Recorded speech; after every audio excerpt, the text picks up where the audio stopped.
questions, discussing with you what's going on. So really happy to have some what you might call friends of the show back with us. They've been with us before talking to renters about their rights. So just to introduce Eleanor Solomon, who is a housing solicitor at Anthony Gold.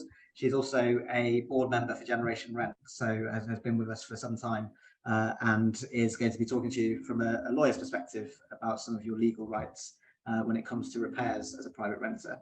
We've also got Teresa Hander, who is the who manages the enforcement team at Brent Private Housing. And Teresa is going to talk to you about what your council can do to enforce against bad practice when that happens, and what kind of support and compensation might be available to renters where landlords aren't fulfilling their responsibilities. So a really exciting panel. Thank you so much, Eleanor and Teresa, for joining us today. I should say I'm Ben Toomey. I'm the Chief Executive of Generation Rent.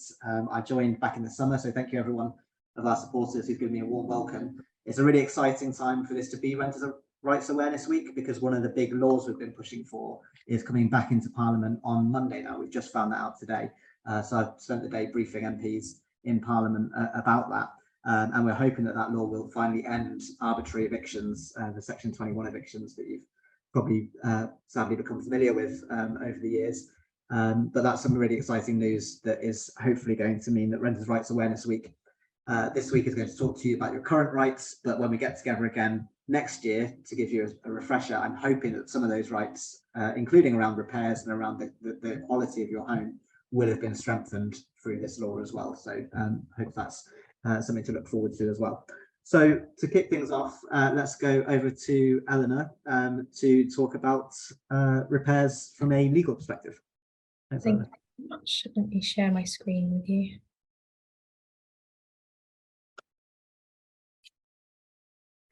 There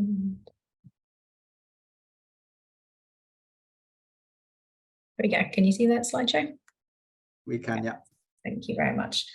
Okay, lovely. So I'm going to whiz through your rights in relation to repairs. So this is your rights that you have against your landlord. And then when Teresa speaks a bit later, that will be more about what rights you have to get the council to enforce those rights for you. But this is your civil rights, your kind of one-on-one rights to your landlord. What can you do?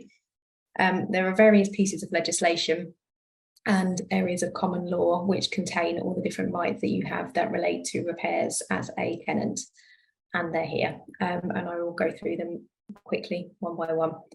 So the very first place to start is always by looking at the written tenancy agreement.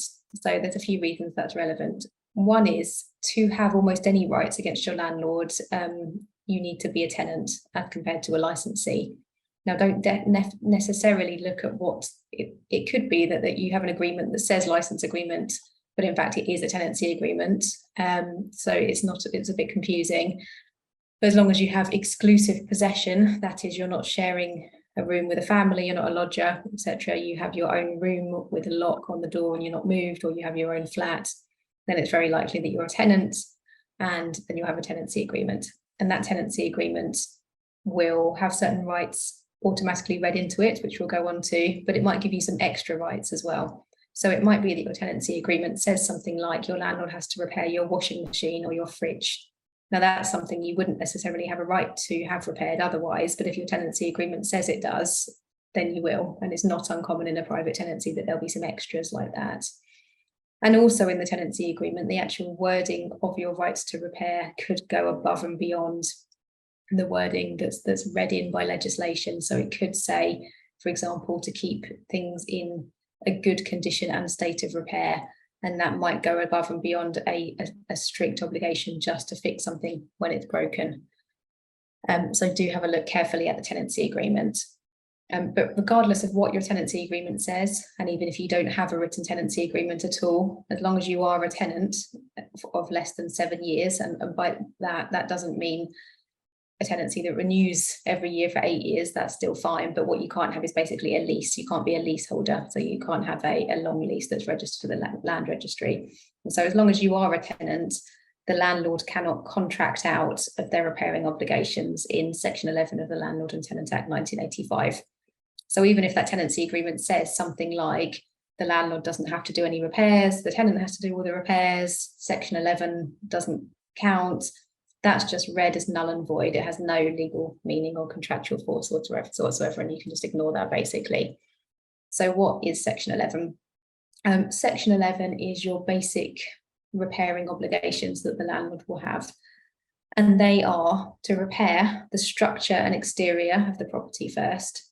So all the words are quite important here. So repair means fix something once it has broken or once it has fallen away from its original condition. It doesn't mean improve, it doesn't mean make better, it doesn't mean replace, it just means literally fix something and put it back to how it was before. So for example, you might have some windows that are single glazed and very cold, and you might want double glazing. Well, Section 11 doesn't help you get that because it's only about repairs. But if that window is cracked, then Section 11 would help you because your landlord would have an obligation to repair that cracked window. And what they have to repair is everything in the structure and exterior. So that's the roof, the walls, the windows, the gutters, the downpipes, the drains, and also, confusingly, the internal plaster is counted as part of the structure. So if that plaster is damp or damaged, then that's something the landlord has to fix. But it doesn't include laminate flooring, but it would include the floorboards underneath. So the reason it's also bitty and kind of non-intuitive in a way is that there's lots of different legal cases, and each one of them have said, you know, is this bit of the window the structure or exterior? Is this bit of the floor the structure and exterior? And that's how we get the kind of legal position that we have today. And then there's another part of Section 11, Section 11(1)(b), and that's about the installations for water, gas, electricity, sanitation, space heating, and heating water. So the kind of the services that you have basically. And there's a slightly different obligation that your landlord has here. So they have an obligation to keep things in repair as before, as with the structure and exterior, but also an obligation to keep them in proper working order. So that's a better obligation than just repair. So for example, there was a case where there was very, very low water pressure because the tank providing the water was quite small. That was in repair because that was just the way it was designed, but it wasn't in proper working order because you should have sufficient water pressure to be able to shower and have water whenever you need it. So that was found to not be in proper working order. So the landlord's entitled to notice of disrepair. So what that means is that they have to know about the disrepair before they have an obligation to fix it. So the best way for them to know about that disrepair is for you to tell them, ideally for you to tell them in writing, but it doesn't have to be the case. If they just go around and they see that there's an issue or it's on the outside of the building, then they can be deemed to have seen it. But one way or another, they have to know about it. If something's broken for years and you don't tell them, then they're not in breach of any obligations if they don't fix it. And then once they've had notice of the disrepair one way or another, they have to have time to carry out the repair if it's inside the property. And what that time, the time has to be a reasonable period of time to carry out the repair. And what is a reasonable period of time? Well, it really depends what the repair is. So if you had, for example, a leak of boiling hot water, which was in danger of scalding you, then a reasonable period of time, at least to come and turn that water off, would be a few hours because that's a major health hazard. If the problem was subsidence, then a reasonable period of time might be several years because sometimes it can take a year to monitor and then 6 months to undertake repairs. And especially if the actual cause that the subsidence had on the tenant was quite minor in that there were some sort of cracks, but actually it wasn't that terrible, then that would be a reasonable period of time. So what we're looking at really is A, how long does it realistically take to do this? And B, is this a kind of health and safety hazard? Is this causing a lot of inconvenience? For most repairs issues that I see, this is never a question we have to ask because by the time anybody approaches me, it's already not been a reasonable period of time. And by the time you're thinking about the law, it's already not been a reasonable period of time because it's not necessarily a long period of time. So what I've laid out there was very briefly the kind of state of the law pre March 2020 really, but then we had a new act, the Fitness for Human Habitation Act came in, which vastly improved the state of the law in relation to repairs to tenants. And what the Fitness for Human Habitation Act says is that a dwelling, which means a house or a flat or a boat, is fit for human habitation at the beginning of the tenancy and continues to be fit for human habitation. So this is what should happen. And what does it mean to be unfit for human habitation? It does not mean uninhabitable, because that would be an extremely high bar. What it means is that it's so far defective in one or more of the following matters that it's not reasonably suitable for occupation in this condition. So what this means is that there's at least one problem in a specific category that I'll go on to discuss. And it's so bad in relation to one or more of these categories that it's not really suitable for living there. And that could be something like, I don't know, it's causing a risk to your health, but not necessarily actually harming anybody there, or it's just unpleasant. So we'll go on to have a look at some examples, but it's important to stress that this is not a particularly high bar to be unfit for human habitation. So the factors that it has to be unfit in relation to in the Act are these: repair. So that's not just a repair under Section 11 in one of those categories, but just literally anything that's out of repair, anything that's broken. Stability, which will be a structural issue. Freedom from damp, and that will be damp from any cause. Internal arrangement, which is the layout of the property itself. Natural lighting, ventilation, water supply, drainage and sanitary conveniences, facilities for the preparation and cooking of food, for the disposal of wastewater, and then a prescribed hazard. So what we can see here is that Section 11 really focuses on repairs, on something breaking and falling out of repair. The Fitness Act just basically says, whether by design, whether because it's degraded, for whatever reason, is something not really okay in the way that this property is, such that it's not really fit for living. And when it talks about prescribed hazard, it's talking about the HHSRS, the Housing Health and Safety Rating System hazards, which are prescribed by the Housing Act 2004 and which are due to be renewed and looked at again. But for now, there are 29 of them, and most of them won't hopefully come up very often, but some of them are increasingly common. So some of them go over the same ground again: damp and mold growth. And that could include condensation-based damp and mold growth if that condensation is caused by the design of the property in some kind of way. So that was a big battleground that we had in repairs cases before this Act came in, because the tenant would say everything's very damp and mouldy, and the landlord would say, well, that's condensation and we're not responsible for condensation. And you'll often find landlords still saying we're not responsible for condensation, but that is no longer true. They are responsible for condensation unless the tenant is actually literally causing it themselves by something they're doing, which in my experience is quite rare. Asbestos comes up quite often. So if there's just asbestos in a property, but it's not disturbed, then that's not a hazard. That is a normal building material. But if it's been disturbed, perhaps by a leak or by being cut open or something like that, then that is a hazard. Lots of these issues rarely come up, like lead radiation does come up, but most people probably wouldn't know about it and therefore wouldn't report it. Volatile organic compounds are something that comes up in paint if something's being freshly painted. So lots of these hazards will come up for a short period of time only, maybe during a major works or buildings project is usually when I come across them. But it shouldn't be unfit for any period of time. So the landlord will be in breach if the property is unfit at all, really. Unlike a repair issue where they have a reasonable period of time, it just shouldn't be unfit whatsoever. And then other common issues: excess cold. So it could be that there's an insufficient heating system, there's not enough radiators, or there's just actually no central heating system at all. That's not okay if the property is too cold. And excess heat, which is a really big problem, especially in newly built properties where they have really good insulation and are very green, but then sometimes they're just absolutely unbearably boiling. It's a really, really common issue. So all of these issues, falls, trips, that's basically to do with the kind of layout of the property. You might have some kind of really big step or collision and entrapment. You might have a sash window that's going to come down on your fingers and hurt you.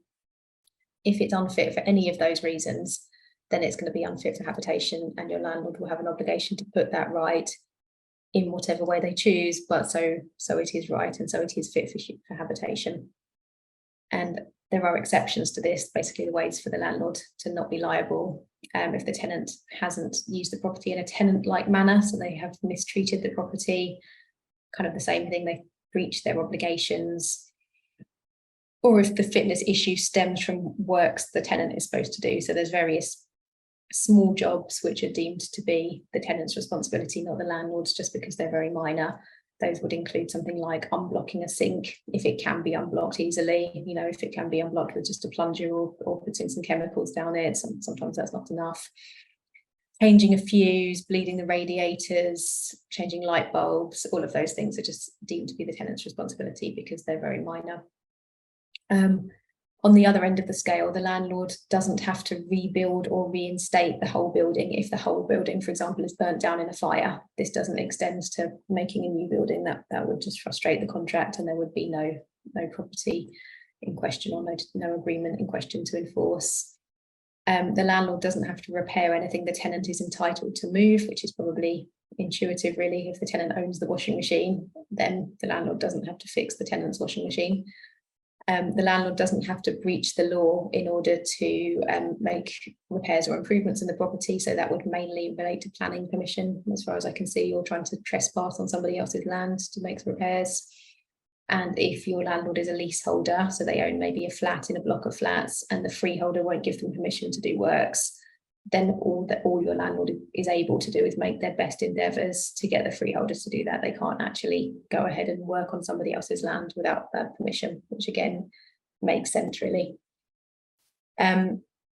So both Section 11 and the fitness obligations do extend to the communal areas. So if you have a flat in a block of flats and there's something terrible going on in the hallway, there's a rat infestation or there's damp or mold or something like that, that could be making your property unfit for human habitation. And it could make, or they could have repairing obligations about things in the hallway. But that's only really useful if your landlord actually owns the communal areas. So if they own the whole block, if they don't, then they'll have limited powers, and you should probably just complain directly to the freeholder in that scenario. So what can you do if there are repairs issues? Don't withhold your rent, because your landlord will probably end up trying to take possession of the property and evict you, and they may well be successful, and you don't want to be in a position where you're counterclaiming against possession proceedings. If there are proceedings to be brought, you'd be far better off just making a claim in the first place, not being on the back foot in doing a counterclaim to possession proceedings, especially since legal aid is not available if somebody has deliberately withheld their rent. So really don't do that. Do complain in writing to your landlord, and do keep records. Complaining by email is best. If there's a estate agent or letting agent and they're involved and they're not doing something right, they are not the ones who actually have the obligation to do any of the work. It is the landlord. But if the agent is a member of a redress scheme and the agent's behaving badly in some way in relation to repairs, you can make a complaint to the agent and then to their redress scheme. Do definitely give access for works. So the law says that you have to give access to the landlord for works on 24 hours written notice. Now that's really difficult, because if you work, you can't necessarily do that. Most landlords are understanding in practice, but really if there are some desperate works that you really need doing and you really want your landlord to do them, you are just going to have to be very flexible, unfortunately, and give access, whether that be you giving access or a friend or giving the landlord your key if you're comfortable with that. But one way or another, you have to let them in to do the works, otherwise they will have a defence to any claim you have. Do report to the council, but I won't go into that anymore because Teresa will talk in much more detail about that. But just one thing to say on that, it's useful to report to the council, not only to try and get the council to do the works for you, but also for evidence if you're going to bring your own claim, because the council might come around and produce a sort of letter or document saying whether there's hazards, and if there are, then it's probably unfit for habitation. So you might be able to use that in your own case. And also it can be useful in stopping the landlord taking retaliatory action against you in a Section 21 possession proceedings, because then if you've reported to the council, and then if the council can be persuaded to make a notice or order on the landlord prior to the first hearing, then you'll be protected from any retaliatory action. So even if for various reasons it's a good idea to basically report to the council. not really related to repairs, but do just check whether your landlord has an HMO license on your council's website, and do they need one? And if so, you can report them for that, and you might be able to get a rent repayment order if they don't have one and they need one, and therefore get your rent back for up to a year, which would be more money than you'd get in a disrepair claim anyway. It might be that they don't need one because it's a single occupancy home. But it's very, very complicated saying what is an HMO. But if there's more than 3 of you and you're not one household and you're living together, then look into it. And that could be good leverage against your landlord as well, to say to them, come on, you're in the wrong. Can you just do these repairs and we can all get on with our lives? And if all else fails, then consider bringing a claim against your landlord. It can be really difficult to get legal representation. I know, because my firm, we act for many, many people in disrepair claims, also turned down about 5 times as many people as we take on, because we just don't have the capacity, and because funding isn't always available, especially against private landlords, if they're very likely to sort of not have the money to pay out, and then for legal costs to be paid. But you can bring a claim yourself. You can look online at the disrepair pre-action protocol and follow the steps and send a letter of claim to your landlord. And you can look to find a solicitor to assist you with bringing a claim, probably under a no-win, no-fee agreement. And if you would be bringing a claim, it would be almost certainly using those pieces of law that I've just spoken about, which is Section 11 and the Fitness Act. So if you think that you have long-standing disrepair that falls into one of those categories, then it might be a case where you can claim against your landlord to try and get them to do the repairs and to get compensation. And that is the end of my talk. So I will stop Thank you sharing. so much. Thank you so much, Eleanor. That's immensely helpful, as always. And yeah, certainly lots of things for people to think about that might not otherwise have been known. We've got a couple of questions coming in already, but we'll go to Teresa's presentation first before we get into some questions and answers. But thank you so much again for that, Eleanor. Great. Sorry, I'm just having some. Oh, there we go. Stop share. Sorry. Wonderful. Brilliant. Okay, thank you. So without further ado, let's go to hear the council enforcement side of things. To Teresa. Yes. Thank you very much indeed. Hello, everyone. So I will present from the council's point of view and what the council can do and what you should expect from your council when you report an issue to them. Yes, share my screen.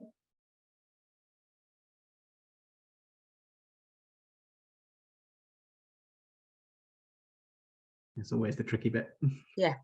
I'm not sure that I'll manage, but let me have a look.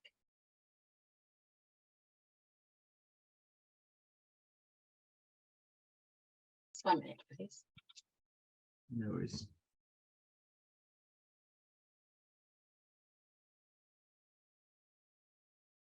The screen share, or was to share your screen? Got it now.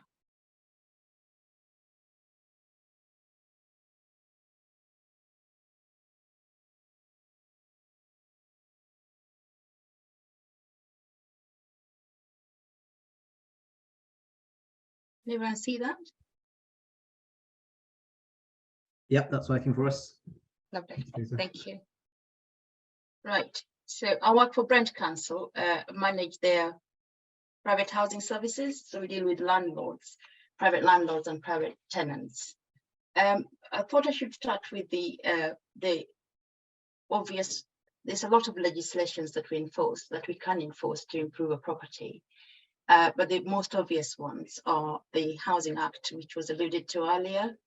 And this is where the disrepairs are assessed, and the powers that we could use to improve the property also comes from this legislation. But as I say, there are many others. The Environmental Protection Act we can talk about later. The management of houses in multiple occupation is for HMOs. It is also a way to improve standards of management, which can also include repairs. And it's actually a quicker way that we know what we use for HMOs. So those are the legislations that I will be discussing mainly. And to start off with the HRS, which is the inspection tool. So we assess hazards, we look at disrepair, And just because you have a disrepair doesn't mean necessarily that that disrepair is leading to a hazard. So it's a risk assessment, it's a risk-based assessment that looks at the disrepairs and assesses who it is affecting and how much it is affecting that person, and then comes to a conclusion on that assessment. So it can result into category 1 hazard or a category 2 hazard. The category 1 hazard, the council has a statutory duty to take action on all category 1 hazards. They are assessed differently and it is quite complex, but the officers who will do this job will be trained to know what to look for and how to assess this. And we have guidance as well that all officers follow in every local authority. But category 1 hazard means the council must do something, must take enforcement action to deal with that hazard. So I can give an example of a leak, for example. There can be a leak that starts and stops. The council doesn't see it happening, but it starts and stops. So when an officer comes to inspect, they find just a little stain of a little dampness. That officer has to weigh up the possibility, the likelihood of that leak reoccurring and making the wall damp, which could lead to mold growth, for instance. If it was a one-off leak, then perhaps there is no hazard at all. It's just a little damp patch. It's a little different from the rights of the landlord because this is a risk-based assessment. But where the council gets a category 1 hazard, they must take action. The category 2 hazard, which is deemed less serious, i.e. is not likely to cause harm in the next 12 months. Some councils will deal with it because they have a duty to their residents, but there is discretion. Some councils just don't deal with it at all. In Brent, we do in some cases. So the provisions, the HQS looks at is things that mainly will be the responsibility of the landlord, not the tenant, because the law tells us who we must serve that notice on, the notice that requires improvements. And I would say also that all the works, although the council is coming to inspect it and the council has powers to take action to remove it, it's not actually the council's job to remove that hazard. The council can do lots of things where the landlord fails to comply with the notice of improvement. But it is the landlord's responsibility mainly, and we will serve a notice on that landlord. If the landlord fails to do it, then there's enforcement, and then the council's duty then kicks in at whether they remove the tenant from there or they do the work themselves and charge it back to the landlord. But these are the HQS covers the provision, condition, and proper working order of all these elements. There's quite a few of them, but as said before, the structural elements of dwelling will cover leaks, excess cold for installation or lack of, an installation and working order of amenities and supply, electricity, gas, sanitation, drainage, food safety, ventilation, loads of other things. And the 29 hazards that Helena spoke about earlier will be covered within these categories here. So the principle of it is that any residential premises should provide a safe and healthy environment for potential occupier. The healthy environment, we used to have the old act, which is a fitness standard, and this is different. The Housing Act 2004 is different because it looks at also how the property feels like. A property may be really smelly because something else is happening outside, and it makes it feel very different, or how it should feel, for instance, and that will be assessed. That would be a hazard that we can assess. Or there may be loads of little unkept property, perhaps, that has got loads of little disrepairs that doesn't amount to category 1, but makes the house look and feel quite uncomfortable and not very nice. So there's a way of assessing these hazards to include the mental well-being and the enjoyment of the property. That is fundamentally how different it is, and also obviously the risk assessment, why it's different very much from the fitness standard, which was fitness for habitation. That was not really good because everything had to be really, really bad for us to take action. So the things I've listed here will include all the hazards that are, if you look at the HRS guidance, you look at those hazards, there are 29 of them, there are too many to count, but nearly everything that happens in the property will be within that. Leaks, cold, cupboards broken, loads of other things, nearly everything really will be covered by it.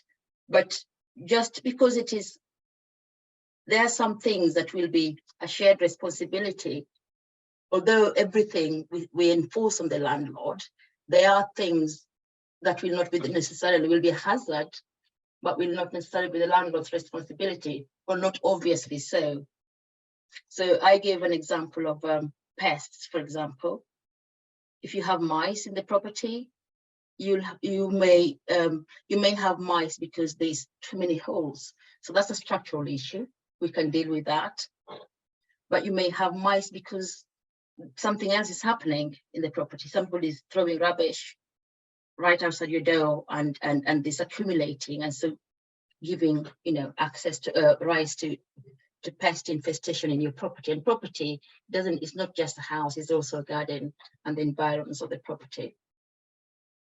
So the other legislations that are available to deal with pest is Prevention of Damage by Pest Act 1949, as well as the Housing Act, HRS.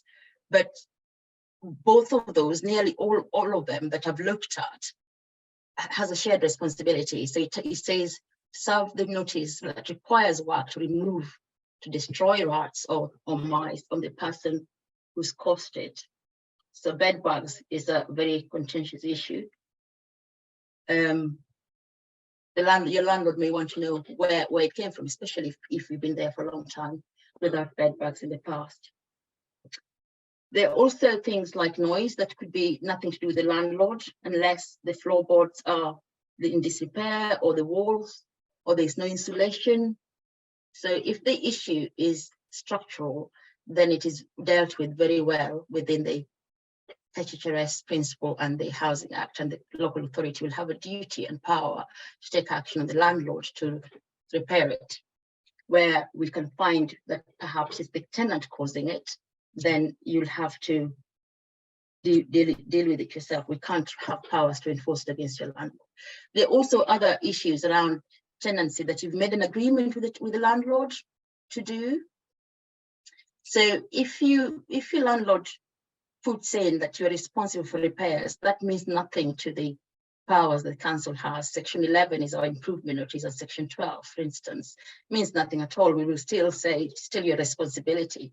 However, it may well be that your landlord will do the work because we are forcing them to do the work, but they're going to enforce the tenancy agreement and make you pay for it later directly to them. And the council cannot have powers to stop that because it's a separate arrangement.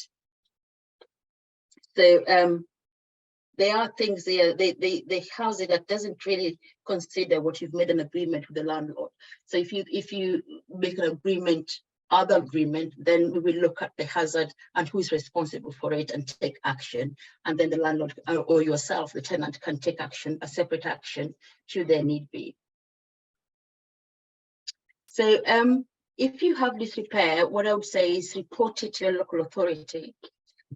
Most local authorities will have a line, or you can report it online on their website. Hopefully you get a response. They'll have a duty to come and check. Yes, because you have reported it, they must check whether they need to come and inspect it. So they'll have to carry out some investigation. They can call you, for instance, and ask you loads of questions, but the law says they must find out what is happening. And they should be doing that proactively as well. That is what the law requires them to do. So they will they should investigate all reports and do proactive searches to find out if there's a problem in their area or nuisance. But however, the way most local authorities, because they can't physically do that, they will have made some arrangements with other agents, like the housing association tenants, for instance, will be advised to go straight to their landlords and not come to the local authority. They may have a London Fire Brigade and loads of other people that the council can say, this is your job to do because we've made an agreement with you to do it. But the enforcing authority is the local authority in a lot of cases. So for that reason, they will find a way of inspecting it and satisfying themselves that that is being dealt with after you've reported it to your landlord. The thing that I would advise is report it to your landlord first, because we have a guidance that requires that local authorities, before they serve a notice, they must inform the landlord and allow the landlord to do some of the work before they actually consider formal notices. So if you've already, the tenant has not reported this to the landlord, the local authority will give the landlord more time before they can serve the notice, because that's the right thing to do. But where you can prove that you had told your landlord maybe 2 weeks and they've done nothing, they haven't responded at all, then the local authorities should consider that when they are deciding how long to give your landlord to do the work. But what should happen is the officer who is coming to investigate and do the assessment should contact you, agree an appointment and do the inspection. And you should have some evidence of the problem if you have photos or whether it's happened before. And the local authorities will inspect to get the evidence. They will then conduct the investigation. Investigation will involve, for instance, sending the landlord the report and saying, how long do you think this work should take? What do you need to prepare? Should I need to serve a notice on you? But once the notice is served, then the landlord must comply with it. Whatever is in the notice, the landlord must comply with, and the work must be done to good standard, to the satisfaction of the officer carrying out the investigation. So if it is an improvement notice served, the landlord is given 4 weeks, and at the end of the 4 weeks, they've either done it or they haven't. Where they haven't done it, the enforcement, the officer should push the case forward, because at that stage they would have failed to comply with an improvement notice, and that's an offence under the Housing Act, and that offence will attract a fine, civil penalty notice, which can be up to 30,000 in fine, or they'll take it to prosecution, where a judge will look at it and make a decision. At that stage, the local authority will also make a decision whether are they going to do the work themselves, because clearly they had identified that it was a serious hazard. So the work in default, the power to carry out work in default, i.e. that means that we're carrying out the work because the person responsible for the work has failed to do so. So the council will then do the work themselves, and then they'll charge the landlord for the cost and time of all the time, I think, and plus VAT. It's a lot of money. Most landlords will not want to get there, and thankfully that's a good thing, because it's quite a length of time, really long time for a tenant to be living in a property that has been assessed as quite serious. So at the end of that, of all the penalties and the prosecution, hopefully there is a resolution. If there isn't, then there's work in default. Once there's an offence is when the landlord fails to comply with the instruction of the council under the Housing Act. So that is failed to comply with the notice. The offence is not the disrepair itself, but the offence is when the council has told someone to do the work, they fail to do it, and the time for that has passed. Then it becomes an offence. At that stage, the tenant can then make a claim should they wish to. So what you need is confirmation that the hazard did exist, which the investigating officer can give you, and they will also give you confirmation that the notice was served and it was not complied with. And then you can take your own action for rent repayment order, because it's a relevant offence for rent repayment order. The rent repayment order, the council should help you. They don't have to, but they should help you, but at least with the paperwork that you will need. And also advise you on the legal advice that you need, or give you some legal support if they have any. But some tenants do this themselves, and they've done it successfully. We know a few who've done it successfully. The proof, especially an improvement notice, because it's served on the owner, it is quite straightforward, unlike the other ones for say, licensing, which may be served on a different person who is not the owner. So at that stage, you will be, the tenant can choose to go for compensation if they wish to. So, and that is your right to do so. But what I would say before you do that is obviously that whether at that stage you'll be deciding whether you still want to work with this landlord and live in their house, because clearly the relationship would have failed quite a bit at the time. But that should not stop you. You have a right to live in a healthy and safe environment. And I would say what Helena did say before, I don't want to repeat it. Check what you're signing and be happy with property before you move in. There's a lot of places you can check. There's a lot of landlords are very good, but there are quite a few that are really, really bad. And you can find out most local authority, and I think they on the website you'll get a database for landlords who have been prosecuted, the local authority, and Rogue Landlord database as well will tell you the ones who have been banned, completely banned, who sometimes are still operating under different names, but you'll know the property address that has been banned before. Then you can find out a little bit more about the property and who is now managing it yourself before you actually move in. There's also renters info on the website. You can find that out. That tells you the checks you can make and where you can get support if you need to.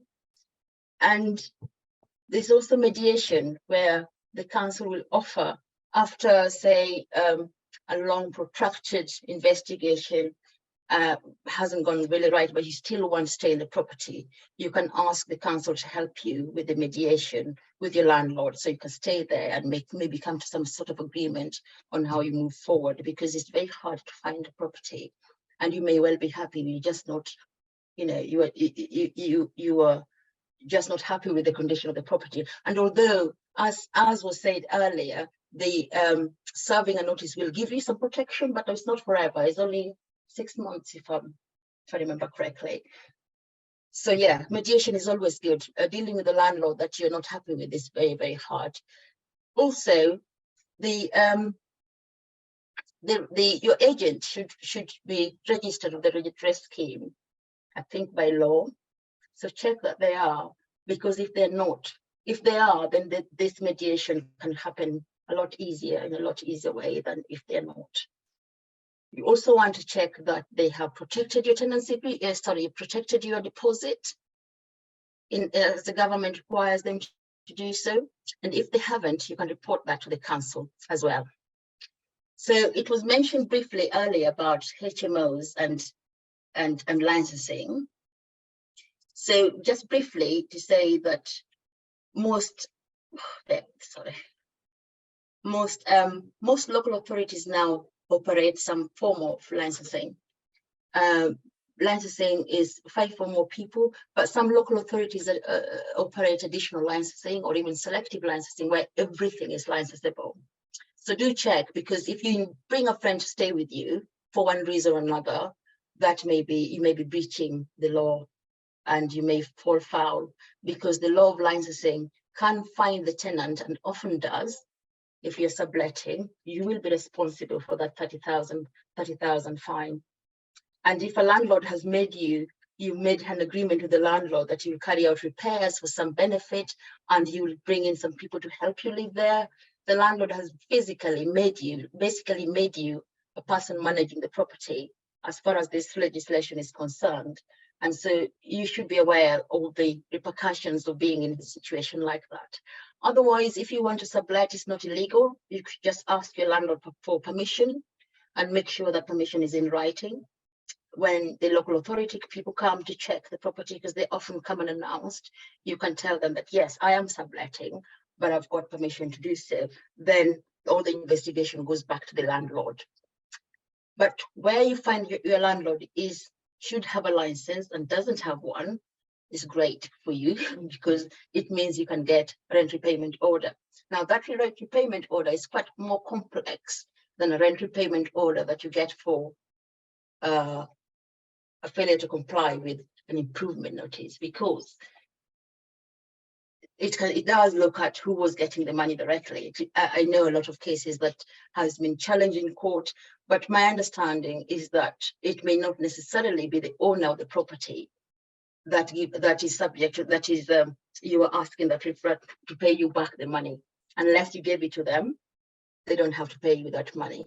But it is always good to go for it, because it's a lot of money. It's 1 year's rent. It's a lot of money.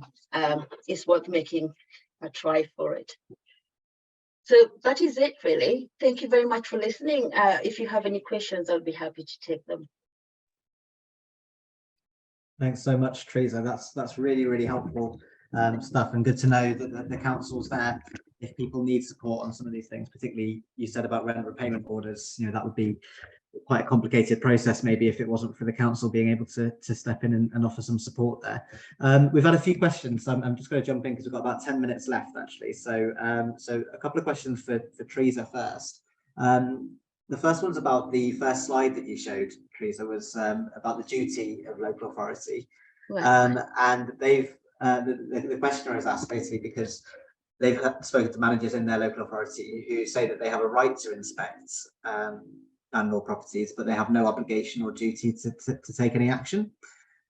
So I think there's a question over whether or not is the duty something that local authorities therefore have to do to kind of help address repairs and to enforce against landlords that aren't repairing, or is it more of a duty to understand what's going on and then they can decide what to do?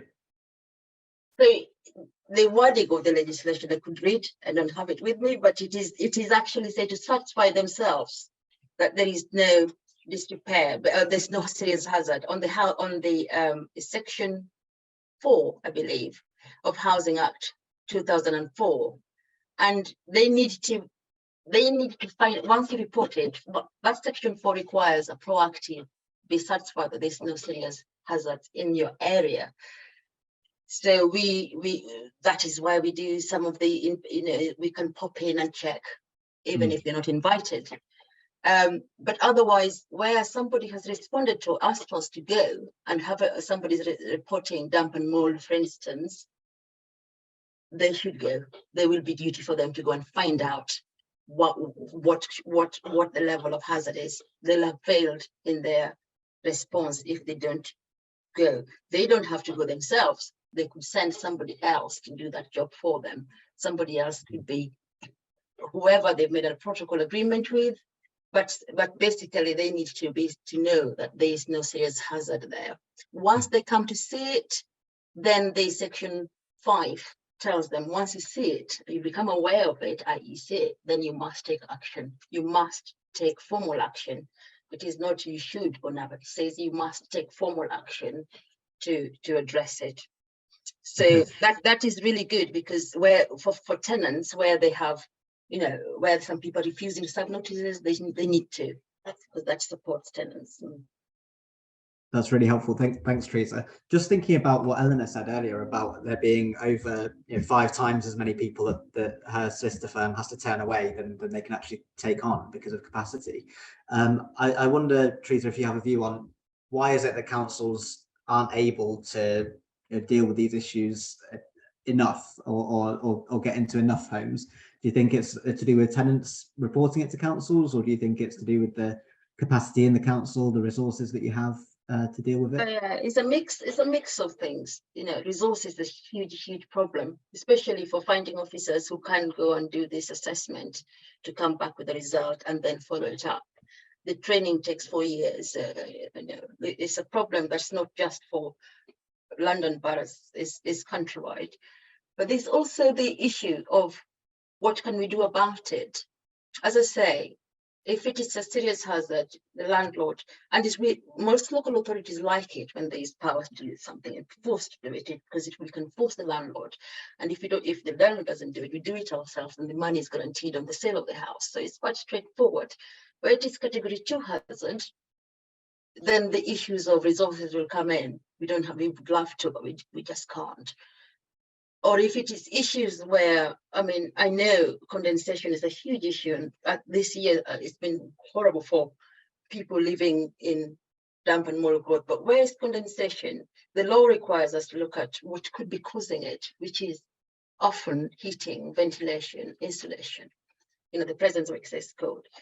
Where local authorities determine that those things exist, then the cause of it can only be condensation.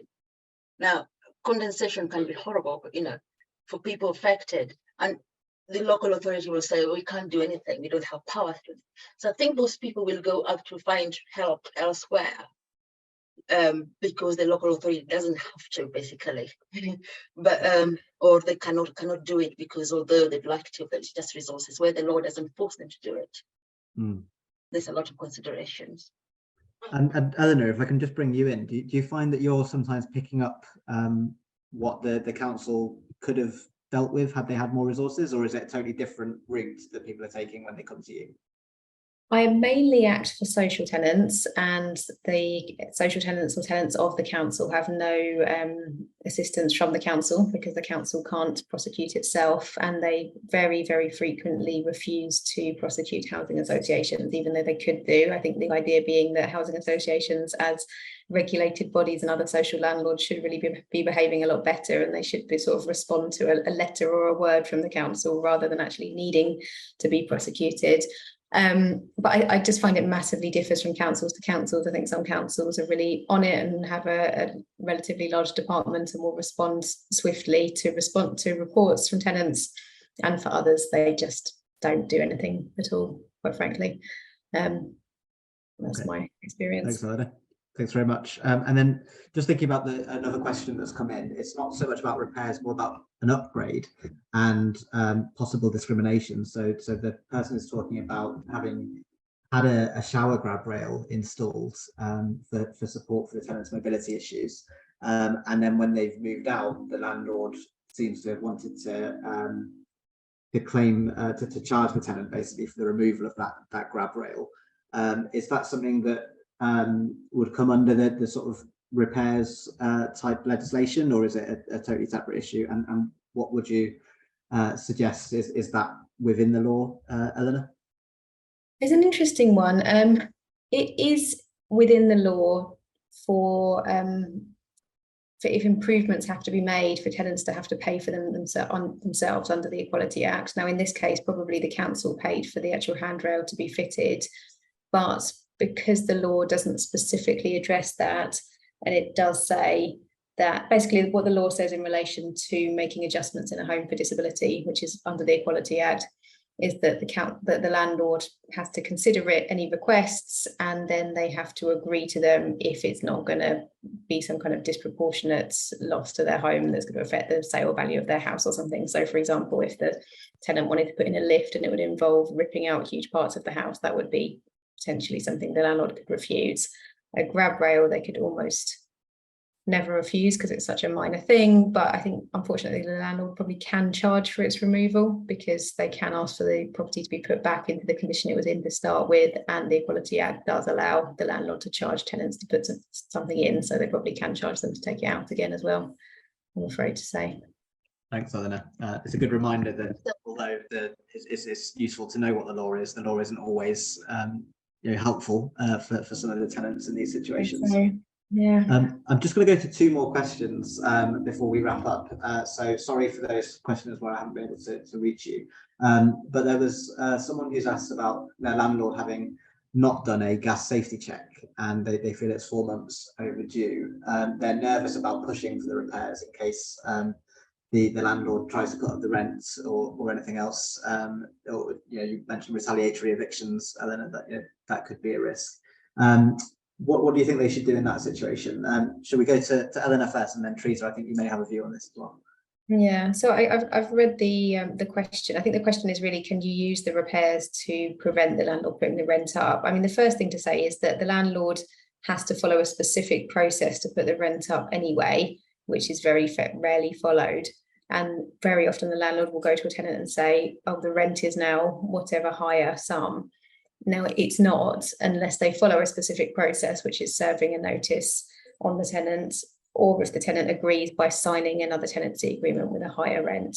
So the first thing to do is just simply not sign another tenancy agreement with a higher rent and not agree in writing to the rent going up, and say to the landlord, you know, you don't have to agree to that whether there's disrepair or not, but explicitly say no because of the repair issues.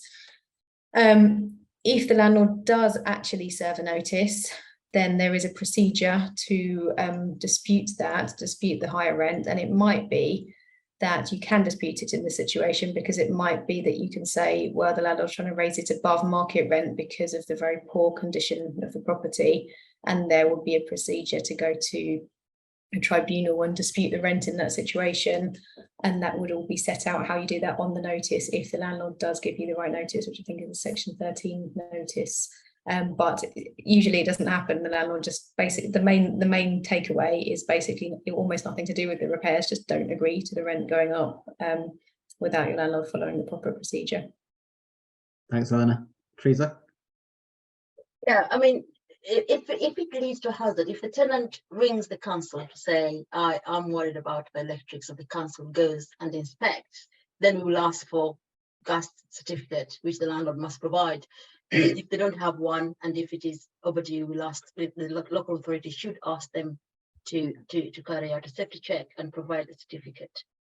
For licensed properties, we do that at the beginning of a license, and we do that periodically for licensed properties. But a tenant calling us, if we go in there for disrepair, is one of the things the investigating officer will look out for. If they find, or if they have suspect some electrical or poor management issues, that will prompt them to ask for that. But in for response of the previous, just to say very quickly, a landlord charging you to remove a handrail, if they went through the council, then it is possible that the council did ask them for permission and paid them for allowing those works, because those works are done under adaptation. And so that is a process, a long process that requires the landlord to agree to the works and these conditions attached with that adaptation agreement. I've never had a landlord saying, remove it. Normally they would say, no, I don't want adaptation in my house. And then we use other laws to say force it, but there will be conditions there that will, I think, should prevent the tenant having to pay for something that they needed because they were unwell. Thanks, Teresa, really helpful. There we go. Just sharing 5 ways to help as well as we do the final question. So this is if you're interested in helping out with Generation Rents and our Renters' Rights Awareness Week. And if you found this session helpful, then please do consider how you might be able to help in future. Just the last question I'm going to touch on is about whether we envisage any new processes for reporting of repair completion or logging timescales for quality repairs might come through the Renters Reform Bill that I mentioned at the start when it's read this coming Monday.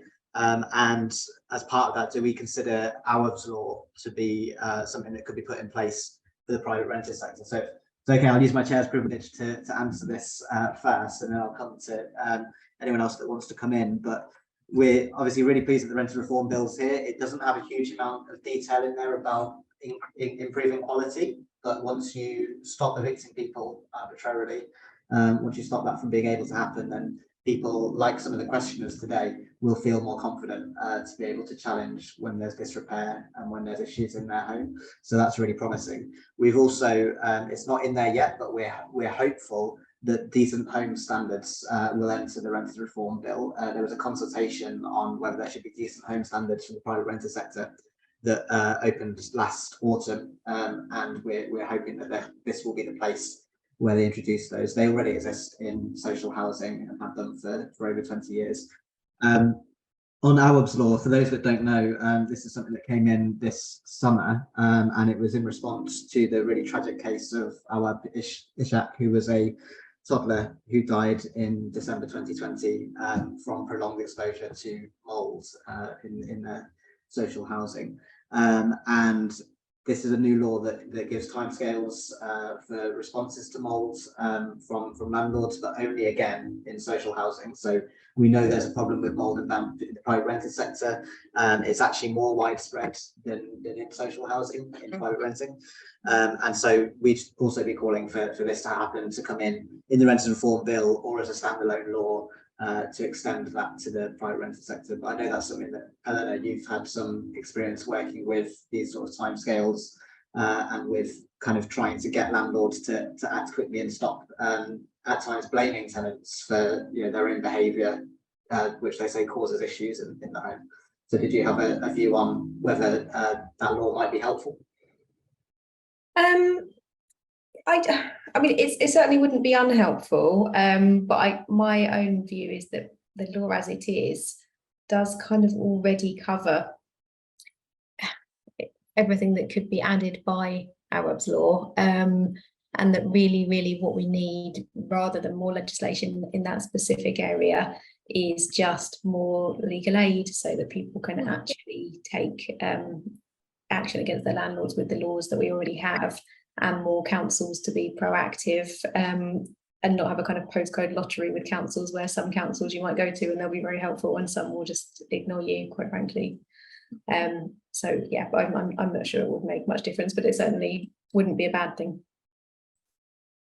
Thanks, Eleanor. Teresa, did you have any view on any upcoming changes to the law that might be useful around timescales or pressure that could be brought on landlords if an area is in disrepair, or do you think the current law is enough for you to enforce when you need to? It's more about resources.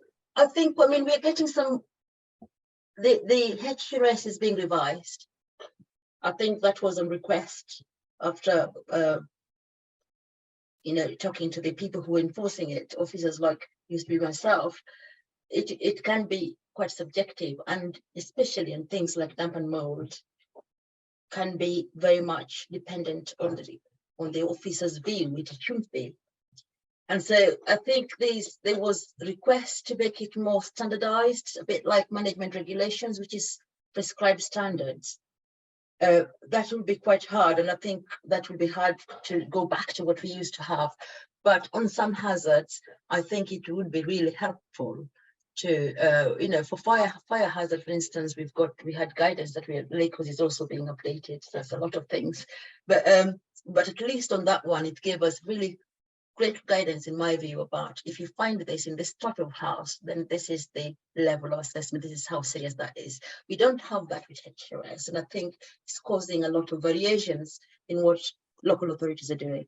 So you find most local authorities, some are doing a lot of housing, a lot of improvement notices, and some are doing none, and some are doing a lot more hazard awareness notices, because they're saying it's the tenant fault or whatever. So I think those changes, we're looking forward to those. They've been waiting for a long time, and hopefully they'll come. Would be good to have some responsibility in my view, within disrepair for support for tenants that the local authority must provide. I think at the moment it's sort of left to them. And as I say, we're only doing statutory duties at the moment, because it's just the resources is just so depleted from people who can do that work. So yeah, that's really useful. Yeah, so it's not just about the law, it's about how it's enforced and how the resources are there to make sure it happens as well. And there's obviously good practice out there from landlords too, which we'd all want to promote as well. So we're talking about the worst of the rental sector. Unfortunately, it's not too uncommon though, is what we're kind of hearing. So thank you so much for that. I'm going to wrap up then. We've got a few minutes over. So thanks so much, everyone, for sticking with us. I just want to say thank you so much to Teresa and Eleanor for your excellent presentations and for sharing your wisdom and your experience with us today. A big thank you to the Generation Rent team for organising Renters' Rights Awareness Week. I'm so proud to be part of this team, and shout out to Will Barber-Taylor, who's been running the technicals in the background here, making it all run smoothly for us as well. But most of all, thank you to the tenants and the supporters of us who have attended this event, or maybe watching back on the YouTube later date. We really appreciate your support and being informed yourselves and sharing that information with friends, family, anyone that you know, if they're in a situation where they could be helped by some of this advice, is always really useful as well. So thanks so much, and enjoy the rest of Renters' Rights Awareness Week. We've got a session on your rights around evictions tomorrow on the Friday. We've got a podcast that we're putting out on Saturday about the Renters Reform Bill. So as I said, that's a very live issue right now, as it's excitingly back in Parliament. So please do tune into that too. And then on Sunday, I'm hosting another session talking about your rights as a renter to have a pet, which will be quite a fun one, I hope, and we do encourage people to bring their own pets along to that session as well to enjoy it. So Thanks so much, and we'll hopefully see you very soon. Take care. Thank you. Thank you.